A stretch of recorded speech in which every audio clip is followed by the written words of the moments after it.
ou des tremblements de terre. Si on regarde dans l'histoire, on s'aperçoit, c'est un peu triste, parce qu'on aimerait bien être le record historique et le vivre. Non.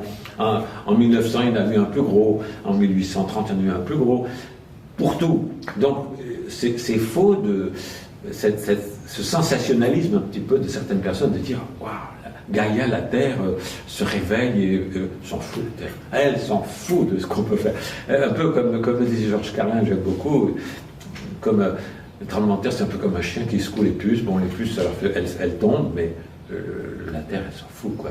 Elle n'a pas de conscience de nous, elle n'a pas de... Il y a des événements qui se passent, il y a des événements météorologiques, des événements telluriques. On n'a pas tellement d'importance dans tout ça. Parce qu'il y a une espèce, j'appelle ça une espèce de néo-superstition. C'est-à-dire qu'avant, il y avait néo-mysticisme, serait plus juste. Avant, il y avait Dieu, il y avait toutes les punitions du Dieu, il y avait... Puis Dieu, bon, ça fait plus tellement recette, heureusement. Alors les gens disent, c'est la Terre, les éléments, l'écologie, c'est...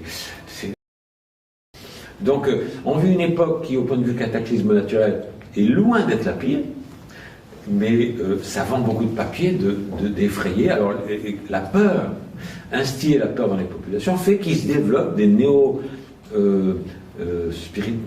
néo-mysticismes, où la peur fait que tout d'un coup, on va vénérer un nouveau Dieu qui est la Terre, Gaïa, ou la nature, qui n'est pas un Dieu, c'est des événements naturels.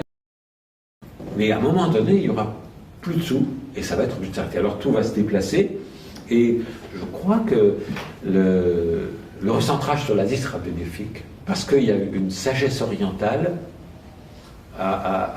qui n'a jamais existé en Occident. Je ne sais pas pourquoi d'ailleurs, mais il y a les philosophes orientaux, Lao Tzu qui est pour moi le plus grand, et puis même Confucius et Bouddha, quoi. C'est autre chose que les philosophies occidentales, basées pour beaucoup sur une judéo-chrétienté qui est la souffrance, les esclaves, enfin c'est assez épouvantable, quoi.